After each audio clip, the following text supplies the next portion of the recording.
ಶುಭೋದಯ. ಇಂದು ನಾವು 8ನೇ ತರಗತಿಯಿಂದ ಸಪ್ತಾಕ್ಷರಿ ಮಂತ್ರ ಎಂಬ 8ನೇ ಗದ್ಯವನ್ನು ನಿಮ್ಮ ಮುಂದೆ ಕಿರುನಾಟಕದ ಮೂಲಕ ಪ್ರಸ್ತುತಗೊಳಿಸುತ್ತೇವೆ. ಈ ಪಾಠದ ಆಶಯಭಾವವನ್ನು ನನ್ನ ಸ್ನೇಹಿತೆಯಾದ ಯಶಸ್ವಿನಿ ಜಿಆರ್ ಪ್ರಸ್ತುತಪಡಿಸುತ್ತಿದ್ದಾರೆ. ಹಾಗೂ ಈ ಪಾಠದ ಪೂರ್ವಕತೆಯನ್ನು ನನ್ನ ಸ್ನೇಹಿತೆಯಾದ ಮಾನಸ ಎಂಪಿ ಪ್ರಸ್ತುತಗೊಳಿಸುತ್ತಿದ್ದಾರೆ. ಹಾಗೂ ಈ ಪಾಠದಲ್ಲಿ ಬರುವ ಮುದ್ದಣ್ಣನ ಪಾತ್ರವನ್ನು ಚೇತನ್ ಕೆಎಸ್ ಅಭಿನಯಿಸುತ್ತಿದ್ದಾರೆ. ಹಾಗೂ ಈ ಪಾಠದಲ್ಲಿ ಬರುವ ಮನೋರಮೆಯ ಪಾತ್ರವನ್ನು ನನ್ನ ಸ್ನೇಹಿತೆಯಾದ ಬಿಂದು HP ಪ್ರಸ್ತುತಗೊಳಿಸುತ್ತಿದ್ದಾರೆ. ಈಗ ನಾನು ಕವಿ ಪರಿಚಯವನ್ನು ಹೇಳುತ್ತಿದ್ದೇನೆ. ಕವಿ ಲಕ್ಷ್ಮೀನಾರಾಯಣಪ್ಪ ಇವರು 1870 ಜನವರಿ 24ರಂದು ಉಡುಪಿ ಜಿಲ್ಲೆಯ ಕಾರ್ಕಳ ತಾಲೂಕಿನ ನಂದಳಿಕೆ ಎಂಬ ಗ್ರಾಮದಲ್ಲಿ ಜನಿಸುತ್ತಾರೆ. ಇವರ ತಂದೆ ತಿಮ್ಮಪ್ಪಯ್ಯ ಹಾಗೂ ತಾಯಿ ಮಹಾಲಕ್ಷ್ಮಮ್ಮ. ಇವರಿಬ್ಬರು ದೇವಸ್ಥಾನದಲ್ಲಿ ಮಾಲೆಗಾರರಾಗಿ ಕೆಲಸವನ್ನು ಮಾಡುತ್ತಿರುತ್ತಾರೆ. ಇವರ ತಾಯಿ ಇವರನ್ನು ಪ್ರೀತಿಯಿಂದ ಮುದ್ದಣ ಎಂದು ಕರೆಯುತ್ತಿರುತ್ತಾರೆ. ಹಾಗಾಗಿ ಇವರ ನಾಮಕರಣ ಲಕ್ಷ್ಮೀನಾರಾಯಣಪ್ಪ ಎಂದು ಆಗಿದ್ದರೂ ಕರುನಾಡು ಇವರನ್ನು ಮುದ್ದಣ ಎಂದು ಕರೆಯುತ್ತಾರೆ. ಇವರು ತಮ್ಮ ಪ್ರಾಥಮಿಕ ವಿದ್ಯಾಭ್ಯಾಸವನ್ನು ನಂದಳಿಕೆ ಗ್ರಾಮದಲ್ಲಿ ಮುಗಿಸಿ ಉಡುಪಿಗೆ ಬಂದರು. ಆದರೆ ಅವರಿಗೆ ವಿದ್ಯಾಭ್ಯಾಸವನ್ನು ಮುಂದುವರೆಸಲು ಸಾಧ್ಯವಾಗಲಿಲ್ಲ. ಹಾಗಾಗಿ ಇವರು ವ್ಯಾಯಾಮ ಶಿಕ್ಷಕನ ತರಬೇತಿಯನ್ನು ಪಡೆದು 1889ರಲ್ಲಿ ಉಡುಪಿಯ ಬೋರ್ಡ್ ಹೈಸ್ಕೂಲಿನಲ್ಲಿ ವ್ಯಾಯಾಮ ಶಿಕ್ಷಕನಾಗಿ ತಮ್ಮ ವೃತ್ತಿ ಜೀವನವನ್ನು ಆರಂಭಿಸುತ್ತಾರೆ. ರತ್ನಾವತಿ ಕಲ್ಯಾಣ ಮತ್ತು ಕುಮಾರ ವಿಜಯ ಎಂಬ ಯಕ್ಷಗಾನ ಪ್ರಸಂಗಗಳು ಹಾಗೂ ವಾರ್ಧಕ ಶತಕದಲ್ಲಿ ರಚಿಸಲ್ಪಟ್ಟ ಶ್ರೀರಾಮ ಪಟ್ಟಾಭಿಷೇಕ ಕಾವ್ಯ ಹಾಗೂ ಹಳೆಗನ್ನಡ ಶೈಲಿಯಲ್ಲಿ ರಚಿಸಲ್ಪಟ್ಟ ಅದ್ಭುತ ರಾಮಾಯಣ ಮತ್ತು ಶ್ರೀರಾಮಶ್ವಮೇಧಂ ಎಂಬ ಗದ್ಯ ಕಾವ್ಯಗಳು ಮುದ್ದಣದಿಂದ ರಚಿತಗೊಂಡವು. ಹೊಸಗನ್ನಡದ ಅರುಣೋದಯದ ಮುಂಗೋಳಿ ಎಂಬ ಪ್ರಶಂಸೆಗೆ ಭಾಜನನಾದ ಮುದ್ದಣ ಕನ್ನಡ ಸಾಹಿತ್ಯದಲ್ಲಿ ಒಂದು ಪ್ರಮುಖ ಸ್ಥಾನವನ್ನು ಗಳಿಸಿದ್ದಾರೆ. ಆಗಿನ ಕಾಲದಲ್ಲಿ ಗುಣಪಡಿಸಲಾಗದ ಕಾಯಿಲೆ ಇವರಿಗೆ ಬಂದಿತ್ತು. ಹಾಗಾಗಿ ಇವರು 1901 ಫೆಬ್ರವರಿ 15ರಂದು ಇಹಲೋಕ ತ್ಯಜಿಸಿದರು. ಧನ್ಯವಾದಗಳು. ಹೆಸರು ಯಶಸ್ವಿನಿ ಜಿಆರ್. ಎಷ್ಟೇ ಕಷ್ಟಗಳಿದ್ದರೂ, ಮನಸ್ಸನ್ನೇ ಸುಡುವ ಚಿಂತೆ ಇದ್ದರೂ ನವಿರಾದ ಹಾಸ್ಯ ಅವುಗಳನ್ನು ಸ್ವಲ್ಪ ಕಾಲ ಮರೆಯುವಂತೆ ಮಾಡುತ್ತದೆ. ನಗು ಮಾನವನನ್ನು ಗೆಲುವಿನ ಹಾದಿಗೆ ತರುವ ದಿವ್ಯೌಷಧಿ. ರಾಮಾಶ್ವಮೇಧಂ ಕೃತಿಯಲ್ಲಿ ಮಡದಿ ಮನೋರಮೆ ಇವರ ನಿಜನಾಮ. ಕಮಲಾಬಾಯಿಯೊಡನೆ ಸಂವಾದದಲ್ಲಿ ನಿರತನಾದಾಗ ವ್ಯಕ್ತವಾಗುವ ಮಾತುಗಳು ಮುದ್ದಣ್ಣನ ಕಷ್ಟ ಜೀವನದ ಪ್ರತೀಕವೇ ಆಗಿವೆ. ಪ್ರಕೃತ ಗದ್ಯ ಭಾಗದಲ್ಲಿ ಸಪ್ತಾಕ್ಷರಿ ಮಂತ್ರದ ಶ್ರೇಷ್ಠತೆಯ ನೆಪದೊಂದಿಗೆ ತನ್ನ ಹಾಗೂ ಅಂದಿನ ಕವಿಗಳ ದಾರಿದ್ರ್ಯವನ್ನು ಇಲ್ಲಿ ಮುದ್ದಣ್ಣ ಪರೋಕ್ಷವಾಗಿ ವ್ಯಕ್ತಪಡಿಸುತ್ತಾನೆ. ಹೊರನೋಟಕ್ಕೆ ಕುತೂಹಲಕಾರಿಯೂ ಹಾಗೂ ಹಾಸ್ಯಮಯವಾಗಿಯೂ ನಾವು ಇಲ್ಲಿ ಕಾಣಬಹುದು. ಆದರೆ ಒಳನೋಟಕ್ಕೆ ಇದು ಕರುಣಾರಸವಾಗಿ ವ್ಯಕ್ತಗೊಂಡಿದೆ. ಧನ್ಯವಾದಗಳು. ನನ್ನ ಹೆಸರು ಮಾನಸ. ನಾನು ಇಂದು ಸಪ್ತಾಕ್ಷರಿ ಮಂತ್ರದ ಪೂರ್ವಕತೆಯನ್ನು ಹೇಳುತ್ತಿದ್ದೇನೆ. ಶ್ರೀರಾಮನು ರಾವಣನನ್ನು ಸಂಹರಿಸಿ ಹರಿಭಕ್ತನು ರಾವಣನ ಸಹೋದರನು ಆದ ವಿಭೀಷಣನಿಗೆ ಲಂಕೆಯ ಪಟ್ಟ ಕಟ್ಟಿ ಸೀತಾ ಸಮೇತ ಅಯೋಧ್ಯೆಗೆ ಮಾಡುತ್ತಾನೆ. ಹೀಗೆ ಹಲವು ವರ್ಷಗಳು ಕಳೆದು ಸೀತೆ ಗರ್ಭಿಣಿಯಾದರು. ಹಾಗೆ ಒಂದು ದಿನ ಸೀತೆಯೊಡನೆ ಶ್ರೀರಾಮನು ರಾಣಿವಾಸನ ಮೊಗಸಾಲೆಯಲ್ಲಿ ಕುಳಿತು ಸಲ್ಲಾಪಗೈಯುತ್ತಿರುವಾಗ ಸೀತೆ ತನ್ನ ಮನದ ಬೇಸರವನ್ನು ಹೋಗಲಾಡಿಸಲು ಕಾಡಿನ ಋಷಿಯಾಶ್ರಮಕ್ಕೆ ಹೋಗಬೇಕೆಂಬ ಆಸೆ ಹೇಳುತ್ತಾಳೆ. ಅದಕ್ಕೆ ಒಪ್ಪದ ಶ್ರೀರಾಮ ಲಕ್ಷ್ಮಣನಿಗೆ ಹೇಳಿ ಆದಷ್ಟು ಬೇಗ ವ್ಯವಸ್ಥೆ ಮಾಡುತ್ತೇನೆಂಬ ಭರವಸೆ ನೀಡುತ್ತಾನೆ. ಅದೇ ದಿನ ರಾತ್ರಿ ಪ್ರಜೆಯೊಬ್ಬ ಆಡಿದ ಮಾತನ್ನು ಬೇಹುಗಾರರಿಂದ ಶ್ರೀರಾಮನು ತಿಳಿದುಕೊಳ್ಳುತ್ತಾನೆ.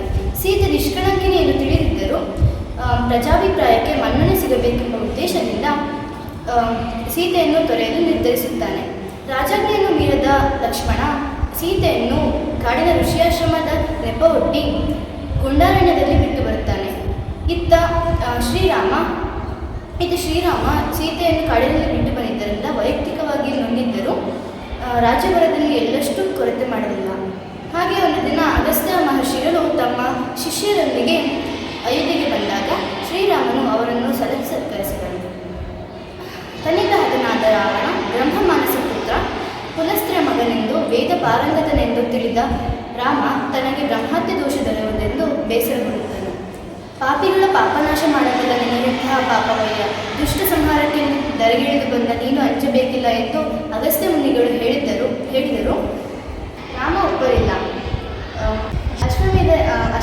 ಅಶ್ವಮೇಧ ಯಾಗವನ್ನು ಮಾಡಿದರೆ ಬ್ರಹ್ಮತ್ಯ ದೋಷ ಹರಿಯುವುದೆಂದು ಅಗಸ್ತ್ಯ ಮುನಿಗಳು ಹೇಳಿದಾಗ ರಾಮನು ಅದಕ್ಕೆ ಒಪ್ಪಿ ವ್ಯವಸ್ಥೆ ಮಾಡುತ್ತಾನೆ. ಯಜ್ಞಾಶ್ವದ ಮುಂದಾಳತ್ವದಲ್ಲಿ ಶತ್ರುಘ್ನ, ಜಾಂಬವ, ಹನುಮಂತ, ಸುಗ್ರೀವಾದಿ ಕಪಿವೀರರು ಹಾಗೂ ಅಯೋಧ್ಯೆಯ ಸೇನೆ ಹೊರಟಿತು. ಅಶ್ವವು ತನ್ನಿಚ್ಛೆಯಂತೆ ಎತ್ತಬೇಕತ್ತ ಹೋಗುತ್ತಿರುವಾಗ ಕೆಲವರು ರಾಮನ ಅಶ್ವವನ್ನು ತಿಳಿದು ಕಪ್ಪ ಕಾಣಿಕೆ ಕೊಟ್ಟು ಶರಣಾದರೆ ಇನ್ನು ಕೆಲವರು ಅದರ ಜೊತೆಗೆ ಕಾಳಕ್ಕಿಳಿದು ಶರಣಾಗುತ್ತಾರೆ.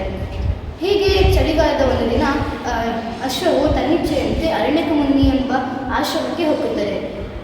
ಇದನ್ನು ತಿಳಿದ ಶತ್ರುಘ್ನಾದರು ಋಷಿಗಳ ಆಶೀರ್ವಾದ ಪಡೆಯಬೇಕೆಂಬ ಉದ್ದೇಶದಿಂದ ಒಳಗೆ ಪ್ರವೇಶಿಸಿದರು. ಅಯೋಧ್ಯೆಯ ಸೇನೆಯನ್ನು ಅರಣ್ಯಕಮುನಿಗಳು ಸಲಹಿ ಸತ್ಕರಿಸಿದರು. ಅಷ್ಟರವರೆಗೆ ರಾಮಾಶ್ವಮೇಧದ ಕಥೆಯನ್ನು ಮುದ್ದಣದಿಂದ ಕೇಳುತ್ತಿದ್ದ ಮನೋರಮೆಗೆ ಒಂದು ಸಂದೇಹ ಮೂಡಿತು. ಆ ಸಂದೇಹವನ್ನು ಮುದ್ದಣ ಹೇಗೆ ಬಗೆಹರಿಸಿದ, ಇದರ ಒಳಗುಟ್ಟೇನು ಎಂಬುದನ್ನು ನನ್ನ ಸ್ನೇಹಿತರು ಈಗ ಸಂಭಾಷಣೆಯ ಮೂಲಕ ಪ್ರಸ್ತುತಪಡಿಸುತ್ತಿದ್ದಾರೆ. ಧನ್ಯವಾದ. ಆದಿತ್ಯವೆಂದೊಡೆ ಬರೆದ ಬಾಯಿಪಚಾರವೇ? ಅಂತದ್ದು ಬಾಯಿಪಚಾರಮದ್ದು. ಮಂದರ್ಗೆ ಕೈಗೆ ಕಾಲಿಗೆ ನೀರಿತ್ತು ಕುಳ್ಳಿರಿಸಿ ಸವಿಗೊಳನಿಕ್ಕಿ ಕುವಿಂ ಸಿಂಗರಿಸಿ ಭಾವನದಿ ಸೊಗಸುಗೈದು ಒಡನಿದ್ದು ನುಡಿದು ನಡೆದು ಮನ್ನಿಪ್ಪುದು ಅಂತಿರ್ಬೋದು. ಶತ್ರುಘ್ನ ಸಾವಿರ ಲೆಕ್ಕದೆನೆವೆರಡು ಪಡೆಗಳನ್ನ ಕಪ್ಪುಳಿರಿತ್ತು ಸಮ್ಮತಿಸಿದರೆ ಅಪ್ಪುದಪ್ಪುದು ಅನಿಬರ್ಮಂ ಯಥೇಚ್ಛ ದೃಷ್ಟಾನ್ನ ಭೋಜನದಿ ತನಿಸಿದ ಎನಗೆ ದಕ್ಷಿಣಿ ಎಂತುಟಾತ ಏನ್ ಮುನಿಗಳೊಂದು ಜಪದ ತಪದ ಮಂತ್ರದ ಬಲ್ಮೆ ಕಿರಿದೇ ಬೇಡಿದ ಕುರುಳಲೊಳದೆ ತಂದಿಗೂ ಅಂತು ಠೇಂ ಗಣಂ ಯಾವುದೋ ಮಂತ್ರ ಔದೇಂ ಏಕಾಕ್ಷರಿ ದ್ವಕ್ಷರಿ ತ್ರಕ್ಷರಿ ಚತುರಾಕ್ಷರಿ ಪಂಚಾಕ್ಷರಿ ಷಡಾಕ್ಷರಿ ಮುಂತಪ್ಪ ಪ್ರಸಿದ್ಧ ಮಂತ್ರಗಳಂತೆ.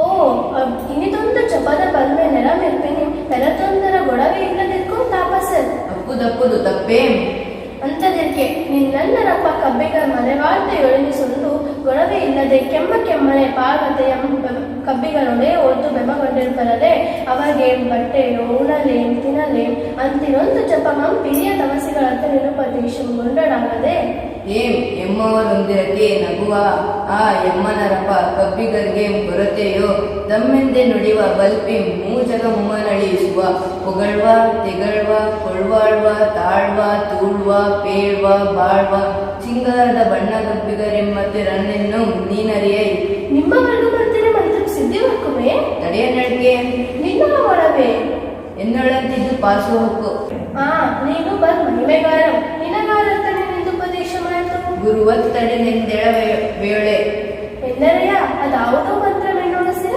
ಎಲೆ ಪೆಣ್ಣೆ ನೀನಾರೊಳಮೆಂದೆಂದಿಗೂ ಮುಸಿರಲ್ಬಾರದು ಜೋಕೆ ಎಂದು ಮೆಂದು ಮುಸಿರ ನಾಳೆ ಅಂತಾದೊಡೆಂತಿದು ಕೇಳ್ ಬ ವ ಪೆರಡೊಳಾಳೆನೆಂಬ ನಂಬುಗೆಯಂಪೊಯ್ ಇದೇ ಹಿಡಿ ನಂಬುಗೆಯಂ ನಿನ್ನಾಳೆ ಕುಲದೈವದಾಳೆ ಎಂದು ಬೆರಗರೊಳೊರೆಯಂ ಭವತಿ ಬಿ ನೀನೆಂತೂ ಮರವೆಯೋಳ್ ಬೆರಳೊಳನಿಸುದು ಗುಟ್ಟಂ ಬೆಟ್ಟೊಡೆಮ್ಮನರ ಬಾಳ್ ಬಾಳಿಕ್ಕುಂ ಆನೆ ಓಡಲೆ ಓ ತನ್ನಾಣೆ ಕಣ್ಣಾಣೆ ಕೇಳಬೇಕು ಭವತಿ ಭಿಕ್ಷಾಂದೇಹಿ ಎಂಬುದಿದೆ ಕಬ್ಬಿಗರಿಗೆ ಸಿದ್ಧಿಸಿದ ಪೆರ್ಮೆಯ ಸಪ್ತಾಕ್ಷರಿ ಮಂತ್ರ ಆರೊಳಾನ್ಮಸುರದೆ ಓ ಮಾಡಲೆ ರಮಣ ನಿನ್ನೀ ನುಡಿಯಂ ಸಾಜಂ ನಿಕ್ಕುವನೆಂದೇ ಬಗೆದೆನಿ ತೆರನ ಮಾಟದ ಕವಡು ನುಡಿಯ ಕೊಂಕೆಂಪುದ ನದಿಯದಾದೆ ನೀ ಕಬ್ಬಿಗನೋ ಸಬ್ಬವಕಾರನೋ ನಿನ್ನೀ ಕಬ್ಬದ ಸೊಗಸೆಮ್ಮನ್ನರಪ್ಪ ಜಾಂಗಳೆಗಳೇ ಕೊಂಡಾಡುವರಲ್ಲದೆ ಬಲ್ವರೇ ನೊಲ್ವರೆ ಸಾಲ್ಮಿ ಪರಿಹಾಸ ಮುಂಗತೆ ಕೇಳಿ. ನೀವು ಇಷ್ಟೊತ್ತು ನೋಡಿದಾಗೆ ಮುದ್ದಣ ಮತ್ತು ಮನೋರಮೆಯರ ಸಲ್ಲಾಪವನ್ನು ನಾವು ಕನ್ನಡ ಸಾಹಿತ್ಯದಲ್ಲಿ ಬಹಳ ವಿಶೇಷವಾದ ಸ್ಥಾನದಲ್ಲಿಟ್ಟು ನೋಡ್ತೇವೆ. ಯಾಕೆ ಅಂದರೆ ಮುದ್ದಣನನ್ನ ತಾಯಿ ಪ್ರೀತಿಯಿಂದ ಮುದ್ದಣ ಅಂತ ಕರೀತಾ ಇದ್ದು, ಆದರೆ ಇವರ ನಿಜನಾಮದೇ ಏನಂದರೆ ಲಕ್ಷ್ಮೀನಾರಾಯಣಪ್ಪ. ಇವರು ತನ್ನ ಹೆಂಡತಿಯ ಜೊತೆಗೆ ಸಲ್ಲಾಪವನ್ನು ಗೈಯುತ್ತಿರುವಾಗ ಅಂದರೆ ಸಂತೋಷದಿಂದ ಮಾತನಾಡುತ್ತಿರುವ ಸಂದರ್ಭವನ್ನು ಮಕ್ಕಳು ಈಗ ನಿಮ್ಮ ಮುಂದೆ ಪ್ರಸ್ತುತಪಡಿಸಿದ್ದಾರೆ. ಇದರ ಅರ್ಥ ಏನು ಅಂದರೆ ಅರಣ್ಯಕಮುನಿಯ ಆಶ್ರಮಕ್ಕೆ ಸಾವಿರಾರು ಜನ ಹೋದಾಗ ಅವರು ಅಭ್ಯಾಗತರನ್ನ ಅಂದರೆ ಕರೆಯದೇ ಬರುವವರನ್ನ ಹೇಗೆ ಸತ್ಕಾರ ಮಾಡಿದ್ರು ಅನ್ನುವಂಥ ಒಂದು ಸಂದೇಹ ಮನೋರಮೆಗೆ ಮೂಡಿದಾಗ ಮನೋರಮೆಯ ಸಂದೇಹವನ್ನು ಹೇಗೆ ಬಗೆಹರಿಸಿದ ಮುದ್ದಣ ಅನ್ನೋದನ್ನು ನಮ್ಮ ಮಕ್ಕಳು ಈಗ ನಿಮ್ಮ ಮುಂದೆ ಪ್ರಸ್ತುತಪಡಿಸಿದ್ದಾರೆ. ಈ ಕನ್ನಡವನ್ನು ವಿಶೇಷವಾಗಿ ಹೊಸಗನ್ನಡವನ್ನು ಮಾತನಾಡೋದಕ್ಕೆ ಕಷ್ಟಪಡೋ ಈ ಕಾಲದಲ್ಲಿ ನಮ್ಮ ಮಕ್ಕಳು ಹಳೆಗನ್ನಡವನ್ನು ಸರಾಗವಾಗಿ ನಮಗೆ ಪರಿಚಯಿಸಿ ಅರ್ಥ ಮಾಡಿಸಿದ್ದಾರೆ. ಅವರಿಗೆಲ್ಲರಿಗೂ